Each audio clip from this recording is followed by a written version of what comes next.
नमस्कार दोस्तों, मैं सर्व चंद्रशेखर ओगले आपका अपने शेन इन्वेस्टमेंट यूट्यूब चैनल पे स्वागत करता हूं। हम देखेंगे शॉर्ट टर्म के लिए कुछ स्टॉक है जो मैंने अपने Shane investment YouTube Telegram channel पे पोस्ट किए थे। तो उसका मैं एक छोटा सा वीडियो बना रहा हूँ एजुकेशन पर्पज से। कोई बाय सेल का रिकमेंडेशन नहीं, बाय सेल के लिए आप अपने फाइनेंशियल एडवाइजर से कंसल्ट कर सकते हैं। इस वीडियो को आप ध्यान से देखिए कि मैं स्टॉक लेने से पहले किन चीजों पे फोकस करता हूँ, कि कौन से क्राइटेरिया पे हमने ध्यान देना है। यहाँ पे हिंदुस्तान कॉपर को हमने सिलेक्ट किया था क्योंकि ये डिसेंडिंग ट्रेंड लाइन बनी हुई थी। इस डिसेंडिंग ट्रेंड लाइन को ब्रेक करने के बाद यहाँ पे अगर आप देखोगे तो 2 पॉइंट जब बनते तो उसको हम एक ट्रेंड लाइन उसके ऊपर ड्रॉ करते थे। थर्ड पॉइंट पे यहाँ से रिवर्स आता ही है, फिर यहाँ चौथी बार रिवर्स आया। तो जितनी बार इस ट्रेंड लाइन को टच करेगा, स्टॉक हो या इंडेक्स हो, तो वो लाइन उतनी वीक बन जाती है। और यहाँ पे एक कंसोलिडेशन दिया, और ये जो ब्रेकआउट कैंडल और वॉल्यूम अगर आप देखोगे तो ये दोनों एक दूसरे को मैच करती है। और आरएसआई अगर आप यहाँ देखोगे तो हायर लोज लगा रहा था। यहाँ पे भी अगर आप देखोगे तो हायर लोज लगा रहा था। तो इस सारे पॉजिटिव पॉइंट को देख करके मैंने हिंद कॉपर को सिलेक्ट किया, मैंने खुद भी बाय कर लिया है। अब हिंद कॉपर का अगर आप देखोगे, कोई भी स्टॉक अगर बाय करते हो तो आप मेरा पोर्टफोलियो मैनेजमेंट का वीडियो है, आप उसको एक बार देखिएगा। क्योंकि आप लोग पूरे के पूरे पैसे ही की स्टॉक में लगा देते हो, या 60-70%। तो किसी भी स्टॉक में 10% से ज्यादा आपने इन्वेस्टमेंट नहीं करनी है, जिससे कि अगर स्टॉक आपके आगे जाता है तो आपको बहुत बड़ा लॉस का सामना नहीं करना पड़ सकता। और आप मार्केट से कम लॉस में एग्जिट ले सकते हो, और आपका जो फियर है वो आप पे हावी नहीं होगा। इस बात का ध्यान रखना, जितना ज्यादा लॉस लोगे, फियर हावी होगा, फिर आपको कितना भी स्किल आपके पास होगा ना, तो काम नहीं करेगा, क्योंकि आपका माइंड सेट डेवलप नहीं हो पाएगा। यहाँ पे हम सबसे पहले क्या देखते हैं कि मार्केट कैप इसका अच्छा था, हिंदुस्तान कॉपर का 10,000 करोड़ से ऊपर है। स्टॉक पी इसका 58.6 है, जो इंडस्ट्री पी से ज्यादा एक निगेटिव पॉइंट है। बाकी आरओई इसका बहुत, आरओई भी ठीक है, 13.5 है। हम बेंचमार्क एफडी का लगाते हैं, एफडी कितना देता है? 7%। और रिटर्न ऑन इक्विटी हमें कितना मिलता है? मिल रहा है इस पे रिटर्न ऑन इक्विटी, मतलब हम जो इन्वेस्ट कर रहे हैं इक्विटी पे, इसको एक साल में 13.5% रिटर्न मिला है। बुक वैल्यू इसकी 24 है। ये बुक वैल्यू क्या बता रही? अगर ये कंपनी क्लोज हो गई किसी कारणवश, तो आपको 24.9 मतलब 25 रुपए ही मिल सकते हैं। इससे ज्यादा आप क्लेम नहीं कर सकते। ये सब चीजें पहले ही आपको बता दी जाती है। अब यहाँ पे एक पी रेशियो का यहाँ पे देख सकते हो। जो ईपीएस की, सॉरी, पी की ट्रेंड लाइन है वो नीचे है, और अर्निंग परसेंट ये ऊपर है। तो ये बहुत ही पॉजिटिव पॉइंट मुझे यहाँ पे लगता है। हाँ, एक पॉइंट और बचा है, debt to equity ratio. Debt to equity ratio एक से कम होना चाहिए, वो यहाँ पे है। और यहाँ पे और एक चीज देखने को मिलेगी, जो कि सेल्स ग्रोथ -1 है, कम प्रॉफिट ग्रोथ ज्यादा है, और 6,000 उससे ज्यादा है। लेकिन ट्रेलिंग 12 मंथ का सेल जो है रेवेन्यू वो 11% है, और प्रॉफिट 33%, और CAGR -34 है। तो ये इनके साथ मैच अगर होता है तो हमें बहुत ही अच्छी मूवमेंट मिलेगी, क्योंकि प्राइस भी इसके साथ चलनी चाहिए। जिस तरह से रेवेन्यू बढ़ रहा है उस तरह से प्राइस बढ़नी चाहिए। अगर प्राइस नहीं बढ़ती तो मैच होगा, या तो सेल्स कम होगा या तो प्राइस बढ़ेगा, दोनों में से एक होगा। तो ये सब चीजें, FIDI की भी बाइंग इसमें है। या देख सकते हो FI की थोड़ा कम की है, DI ने भी कम की है, लेकिन है मार्केट गिरा तब किया होगा। अब नेक्स्ट स्टॉक जो है वो हमने सिलेक्ट किया था GNFC।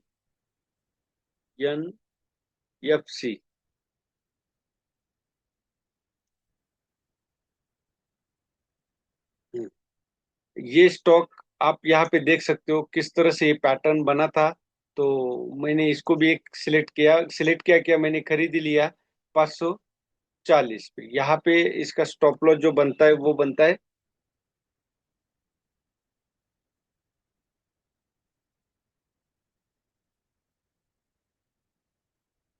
494, और बाय अब 521।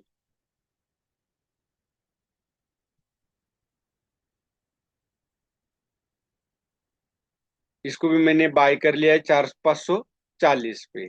और इसका फर्स्ट टारगेट जो वो होगा 571।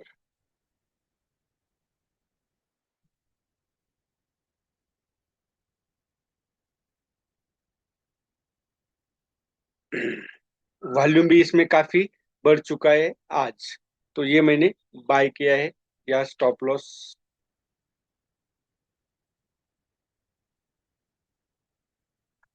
क्योंकि ये कंसोलिडेशन काफी हो चुका था, ये ट्रिपल बॉटम बन चुका था या हायर स्लो लगा चुका था। इसी वजह से मैंने इसको बाय किया। मैं प्योरली प्राइस एक्शन पे काम करता हूँ, ज्यादातर कोशिश करता हूँ कि ये जो इंडिकेटर्स होते हैं, चाहे डेली के मूविंग एवरेज हो या और बॉलिंगर बैंड हो और भी कुछ हो, तो मैं ज्यादातर उस पे काम नहीं करता, क्योंकि वो टाइम लैगिंग है। ओनली मैं आरएसआई पे बहुत ज्यादा ध्यान देता हूँ। आरएसआई बहुत हेल्प करता है। तो ये था। अब इसको हम अगर यहाँ देखें, इस स्टॉक में मैंने पहली बार कोई स्टॉक ऐसे देखा है जिसका करंट प्राइस 546 है, बुक वैल्यू 584। अगर आज भी कंपनी क्लोज होती है तो हमें कितना मिलेगा? 584। आरओई इसका कम है।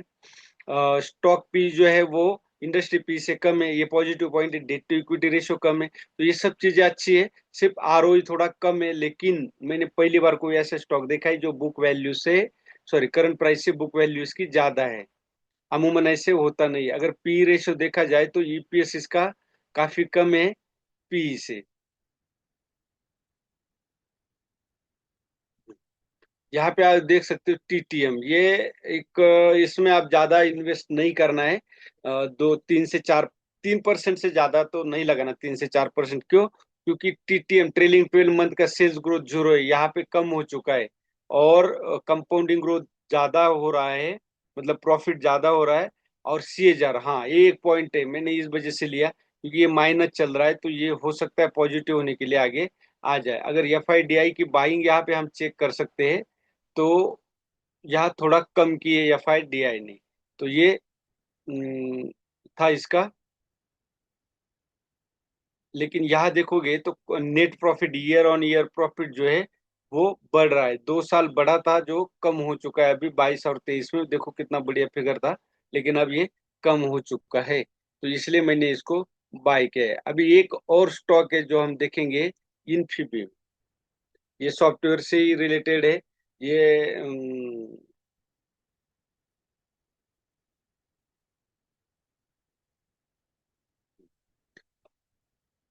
ये ज्यादा भरोसे का स्टॉक नहीं। उसकी वजह क्या है? तो उसकी वजह है इसका कैपिटल। तो इस पे बहुत ज्यादा नहीं लगानी, इस पे भी 2-3% ही लगानी है। तो सबसे पहले मैंने इसको सिलेक्ट क्यों किया, तो यहाँ पे एक डबल बॉटम बन चुका था। डबल बॉटम के बाद जो ब्रेकआउट देने के बाद ये रिटेस्ट किया। स्टॉप लॉस छोटा है 1850 और 1220, मतलब ₹1.5 का स्टॉप लॉस, सॉरी, ₹1.5 का स्टॉप लॉस है। और ₹3 का ये 4, 4.5 रुपए का यहाँ पे प्रॉफिट है, ₹25। इसलिए मैंने स्टॉक बाय किया है। लेकिन आपने भी इसमें 3-4% से ज्यादा अमाउंट नहीं लगानी है, और स्टॉप लॉस प्रॉपर लेना है। आरएसआई भी यहाँ देखोगे तो बहुत बढ़िया है।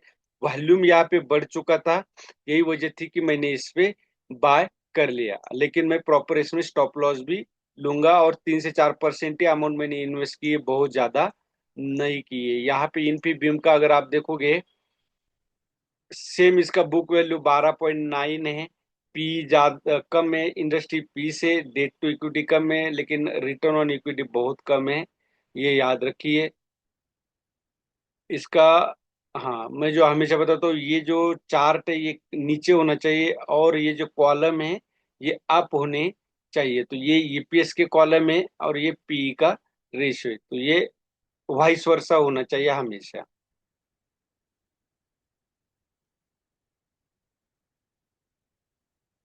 यहाँ पे अगर आप देखोगे ट्रेलिंग 12 मंथ का क्या दिया है, 15% सेल्स बढ़ेगा। कंपाउंडिंग प्रॉफिट ग्रोथ 52%, और सीएजीआर जो है वो -33% है। और 3 इयर्स का देखोगे तो 67% सेल, प्रॉफिट 30%, बट प्राइस नहीं बढ़ी है। तो ये प्राइस बढ़ने की यहाँ पे उम्मीद बहुत ज्यादा मुझे नजर आती है। लेकिन मैं प्रॉपर स्टॉप लॉस भी लूंगा। एफआई और डीआई अगर आप देखोगे तो यहाँ उन्होंने इन्वेस्टमेंट इंक्रीज की है मेरा ये पहला स्टॉक मुझे नजर आ रहा है अभी कि इसमें इंक्रीज हुआ है एफआईडीआई की पोजीशन। तो ये था एनालिसिस, कोई बाय सेल का रिकमेंडेशन नहीं, ओनली फॉर एजुकेशन पर्पज से ये सब चीजों को मैं मद्देनजर रखते हुए ही बाय करता हूँ, टेक्निकल और फंडामेंटल एनालिसिस का कॉम्बिनेशन बना के। यही था आज का रिकॉर्डिंग। वीडियो अच्छा लगे तो लाइक और शेयर जरूर कीजिए। धन्यवाद। जय हिंद।